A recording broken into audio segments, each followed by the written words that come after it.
कल विजयदशमी का त्योहार था, जहां पूरे देश में रावण को जलाया गया। रावण को जलाकर इस बात का संकेत दिया गया कि हजारों वर्ष पहले भी जिसने अन्याय और अत्याचार किया था, समाज उसका विरोध करेगा और उसके प्रति अपने मन के गुस्से का प्रदर्शन करेगा। इसलिए कल पूरे देश में रावण का दहन हुआ और कल ही अहिंसा के पुजारी राष्ट्रपिता महात्मा गांधी, जय जवान जय किसान का नारा देने वाले स्वर्गीय लाल बहादुर शास्त्री जी की भी जयंती थी। और इस देश के अंदर जो कुछ भी घटित हो रहा है वो भी कहीं ना कहीं इससे तालमेल खाता है। एक तरफ रावण के रास्ते पर चलने वाली सरकार है, अन्याय और अत्याचार करने वाली सरकार है, जुल्म करने वाली सरकार है, और दूसरी तरफ अहिंसा के रास्ते पर चलने वाले, गांधी जी के रास्ते पर चलने वाले सोनम वांगचुक जी जैसे लोग हैं, जो सच्चे देशभक्त हैं, जिन्होंने देश के लिए एक नहीं अनेक आविष्कार किया, दुनिया में जिनका नाम है। मैग्सेसे अवार्ड से लेकर तमाम पुरस्कारों से उनको सम्मानित किया गया। क्या होना था सोनम वांगचुक का? पिछले कई सालों से आमरण अनशन कर रहे थे, पद यात्रा कर रहे थे, बार बार ये कह रहे थे कि 6th शेड्यूल लद्दाख में लागू करो। 6th शेड्यूल के तहत जो अधिकार लद्दाख के लोगों को मिलना चाहिए वो अधिकार उनको दिया जाए। और ये ऐसी कोई नाजायज मांग नहीं थी, ऐसी कोई गलत मांग नहीं थी, जो अहिंसक तरीके से वो बार बार सरकार के साथ विनती और प्रार्थना के साथ कर रहे थे, लंबी लंबी पदयात्राएं करके कर रहे थे। और सोनम वांगचुक जब इस बार अपना आमरण अनशन शुरू करते हैं तो बताते हैं लोगों को कि किस तरह से 2019 में अपने मैनिफेस्टो के अंदर, यानी भारतीय जनता पार्टी का खुद का जो घोषणा पत्र था, उसमें उन्होंने कहा था लद्दाख को हम 6th शेड्यूल देंगे। 6th शेड्यूल के अंदर मिलने वाले सारे अधिकार लद्दाख को दिए जाएंगे। ये किसी और का नहीं, भारतीय जनता पार्टी के घोषणा पत्र में कही गई बात है, जिसको आप चेक कर सकते हैं। बावजूद इसके आमरण अनशन के दौरान जब वहां लोगों का गुस्सा फूटा, लोगों के सब्र का बांध टूटा, तो वहां गोलियां चलाई गई, आंसू गैस के गोले छोड़े गए, लाठियां बरसाई गई, मुकदमे लिखे गए और यहां तक कि एक कारगिल के योद्धा को गोलियों से भून दिया गया। मोदी सरकार की पुलिस ने कारगिल के उस योद्धा को, जिसने 30 दिन तक पाकिस्तान की सेना से लड़ाई लड़ी, उसको गोलियों से भून दिया। वो शहीद हो गए। उनके पिता भी सेना में थे, उनका बेटा भी आर्मी स्कूल में पढ़ता है।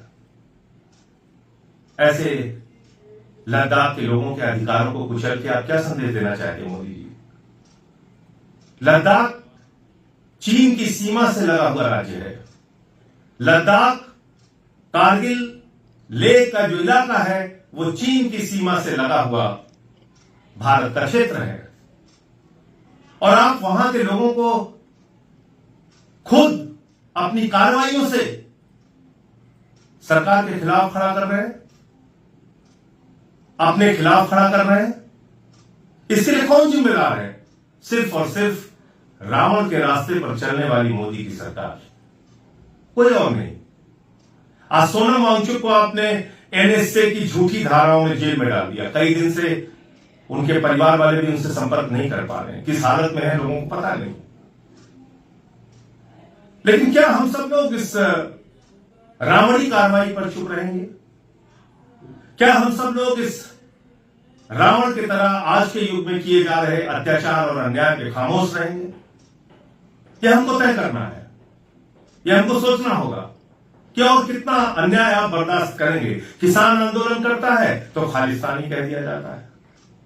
नौजवान अपने अधिकारों के लिए, रोजगार के लिए, एसएससी की पेपर लीक के खिलाफ जब सड़कों पर उतरता है तो उसको लाठियां से बजाई जाती हैं, लाठियों से पीटा जाता है, मुकदमे लिखे जाते हैं और कहा जाता है कि ये तो नेपाल जैसी स्थिति हिंदुस्तान में पैदा करना चाहते हैं, ये जेनजी लोग हैं, इनको अपराध कर रहे हैं, इनको मारो, इनको कुछ लो।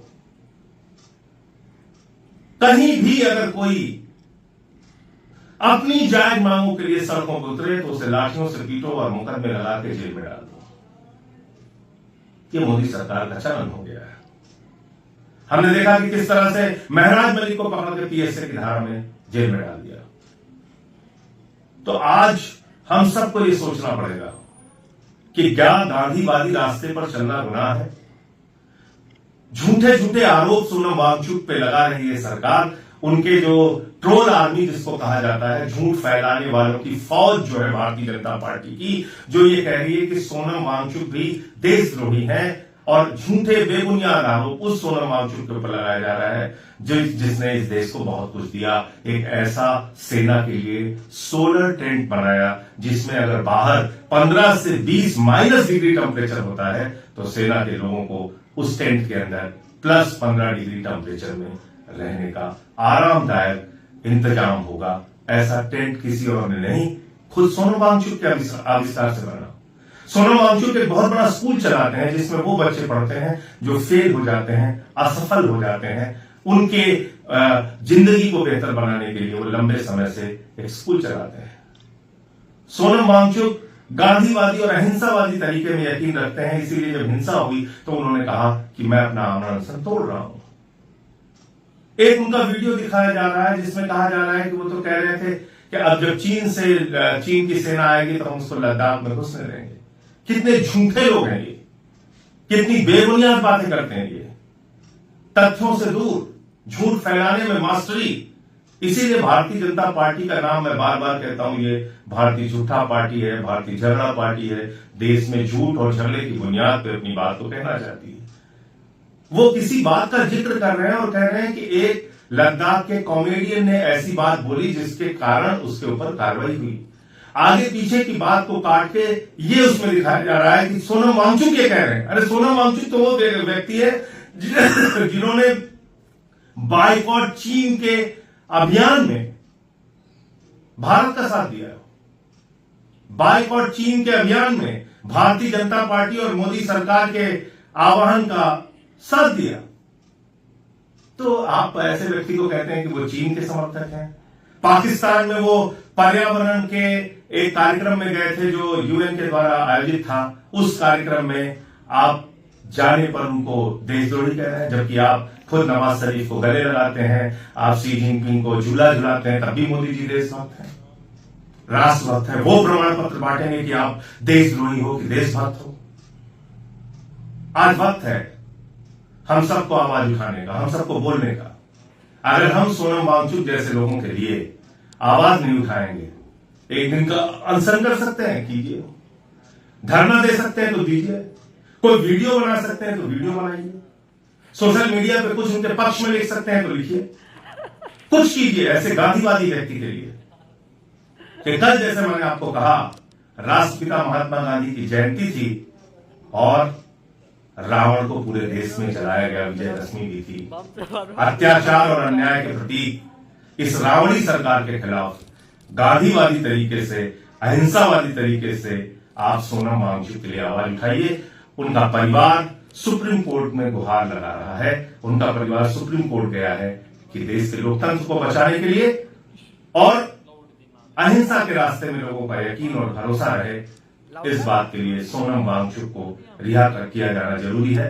माननीय सर्वोच्च न्यायालय से भी मैं अनुरोध करूंगा, विनती करूंगा, कृपा करके इस अन्याय के खिलाफ अपना फैसला सुनाइए और एक अन्यायपूर्ण तरीके से, गलत तरीके से, झूठे आरोप में जो एनएसए लगा के सोनम वांगचुक को जेल में डाला गया है, उनको बाहर करने का फैसला लीजिए।